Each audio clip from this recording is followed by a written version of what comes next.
আমি কোরআনের একটি সূরা ছাড়া আর কোনো সূরা মুখস্থ পারি না। আমি যদি নামাজের সময় পাশে মোবাইলে হালকা আওয়াজে রেকর্ড তেলাওয়াত ছেড়ে সাথে সাথে আমি পড়ি, তাহলে নামাজ হবে কিনা?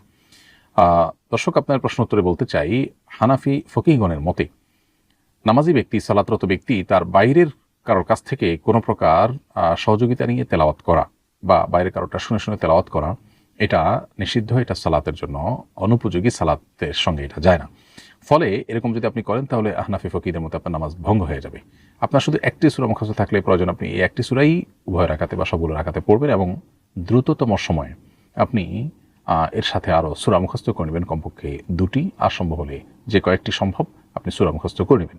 একদিন চেষ্টা করলে একদিনের মধ্যেই একটা ছোট সূরা মুখস্থ করে ফেলা একেবারেই অনায়াসে যে কোনো ব্যক্তির জন্য সহজ। বিধায় আপনি রেকর্ড তেলাওয়াত চালু করে রেখে তার সাথে তাল মিলিয়ে পড়ার যে কসরত, সেটা না করে বরং আমার মনে হয় আপনি একদিনের মধ্যে চাইলে সূরা মুখস্থ করে ফেলতে পারেন এবং সেটাই আপনার করা উচিত।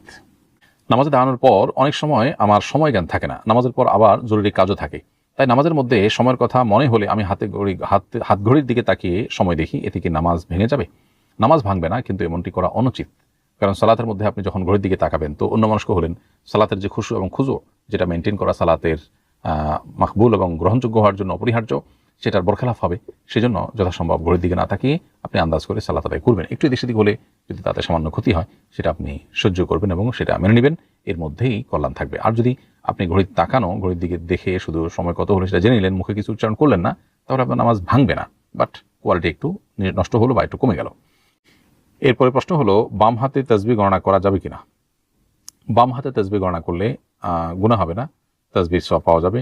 তবে ডান হাতে গণনা করলে সেটা উত্তম, কারণ সহিহ বুখারীতে বর্ণিত হয়েছে আম্মা জান আয়েশা রাদিয়াল্লাহু তাআলা আনহা থেকে, তিনি বলেছেন, কানা নবী সাল্লাল্লাহু আলাইহি ওয়াসাল্লাম ইয়াজিবুহু তায়াম্মুনু ফি তানাউলিহি ওয়া তাআজ্জুলিহি ওয়া তুহুরিহি ফি শানিহি কুল্লি। নবী সাল্লাল্লাহু আলাইহি ওয়াসাল্লামের জুতা পরিধান করা, তারপরে চুল আঁচড়ানো এবং পবিত্রতা অর্জন করার সব ক্ষেত্রে তিনি ডানকে পছন্দ করতেন। এই জন্য তাসবিহটা ডান হাতে ব্যবহার করতে পারলে ভালো, যদিও বাম হাতে করলেও কোনো অসুবিধা নেই এবং তাসবিহর সওয়াব তিনি ঠিকই পেয়ে যাবেন।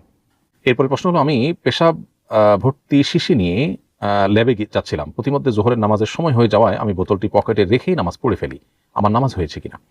উত্তর হলো না দর্শক, আপনার নামাজ হয়নি।